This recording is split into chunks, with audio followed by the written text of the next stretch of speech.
Hey, how you feeling? You seem a little stronger. Do you want to try and stand?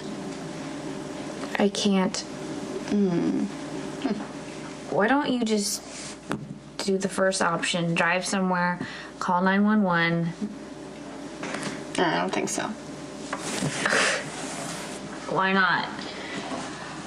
You clearly can't stand me. I mean, the feeling is very mutual, so why don't you just call emergency services, have someone pick me up, and we can forget this whole thing ever happened.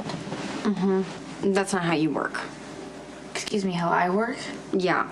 You're paranoid. You ran me down with the car and you somehow convinced yourself that it was my fault. So if I leave you here, assuming that you don't, get lost in the woods, you're gonna go running to your uncle, the police commissioner, and then claim that you were kidnapped, which is ridiculous, and there won't be a shred of proof, but he'll feel obligated to pursue it because you're his sweet little niece. And no doubt you'll get Patrick involved, and I'd rather just skip all of that drama. So we'll wait until you're strong enough, okay? And we'll leave together. Claire's always been a mean. I feel like I'm dying. Doctor gave you medicine to flush the heroin out of your system. The chills are a sign it's working.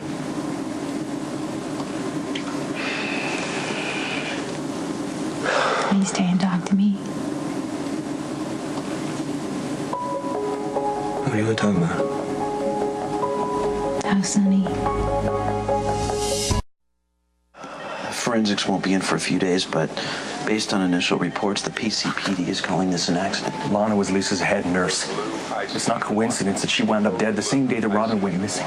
I'm not defending Lisa. Well, you haven't fired her yet, have you? We have had this conversation, Patrick. She's an excellent physician. I can't just recommend that she be removed without a valid reason. You want valid reason?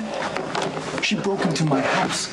She cut Robin's face out of our wedding photo. She took my daughter without permission. Hey, listen to me.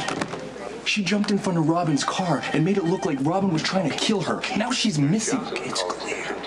Lisa is hung up on you. But trying to wreck your marriage is a far cry from And what if murder. you're wrong? What if Lisa's trying to kill Robin? He's fallen out of love with himself since he got involved with you. You've somehow convinced him that he wasn't worthy. That he needed to become someone smaller and sadder. Someone like you. It just kills you, doesn't it? That Patrick loves me. And that all your stories about the good old days and NASCAR and sex against the wall it means nothing to Patrick. You've carried around these stories like they were some sort of holy grail, but Patrick, well, he's moved on with his life, so maybe you should try that.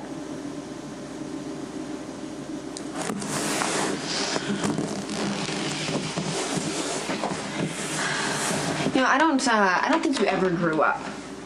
I think you were always old. I think you were just always this old little lady judging everyone around you, scolding them if they don't live up to your standards of excellence and decorum. And I have to admit that when I first came to Port Charles, it mystified me. Why everyone defers to you. It's like, where does this authority come from? I mean, how did you get on a pedestal so high that you feel qualified to look down on everybody else? Maybe you feel looked down upon because you're a slut who's been trying to seduce a married man. It's an ordinary sin, Robin. Okay, it happens all the time. People work together, they get a little too familiar. One thing happens and an affair ends up manifesting. Right? Yes, it's uncomfortable, but it is not the end of the world. Unless, of course, the scorned wife is the sainted Robin Scorpio. And that's what raises a garden variety infidelity to the level of grand tragedy. Because you have HIV. Which, of course, is the answer to the mystery that I just mentioned. Why everyone defers to you. And now that I think of it, that's how you got Patrick in the first place. Why don't you try to rest?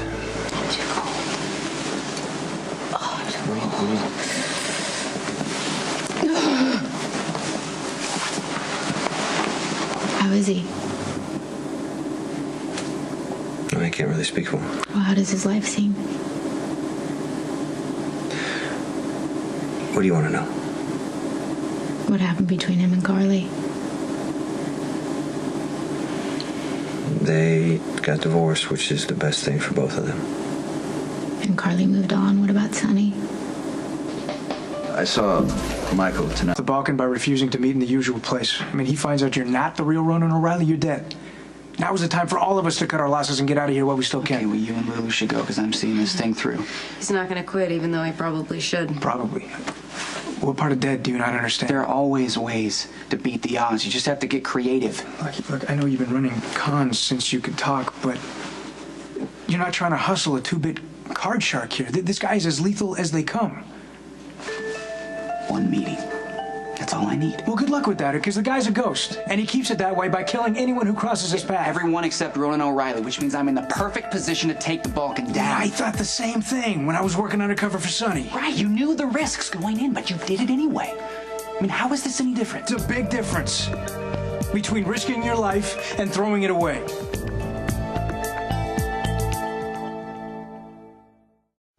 So that's what happened, isn't it? Patrick found out you had HIV, but by that time it was too late. Patrick knew that I was HIV positive long before we ever slept together. Yeah, but not before he hit on you. Am I right?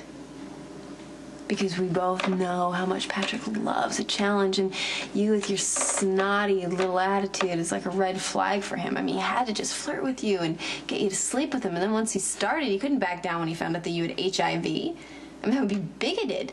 Prejudice. You know, you are so sick.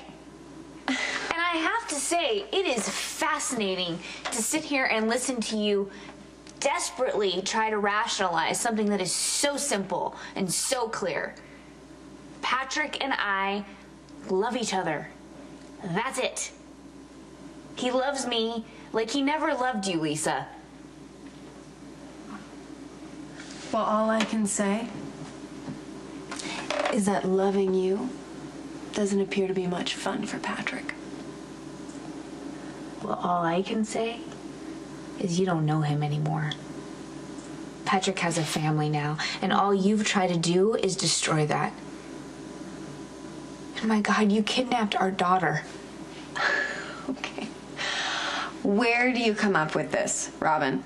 Okay, I took Emma for ice cream. Right? I asked the babysitter's permission. Right? There was nothing dangerous about it at all. I even borrowed my friend's car seat.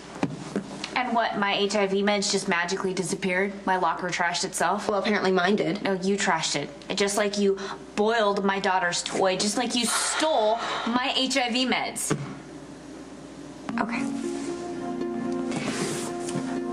Hypothetically speaking, just for the sake of argument, what if I did steal your HIV meds? I mean, so what? I mean, it's not like they're irreplaceable. I mean, it's a very common prescription. You just go to the pharmacy and you get a refill. I mean, yes, you losing your meds, it was an inconvenience, a minor irritation, but it is not the end of the world, Robin. Why does everything have to be such a big drama for you?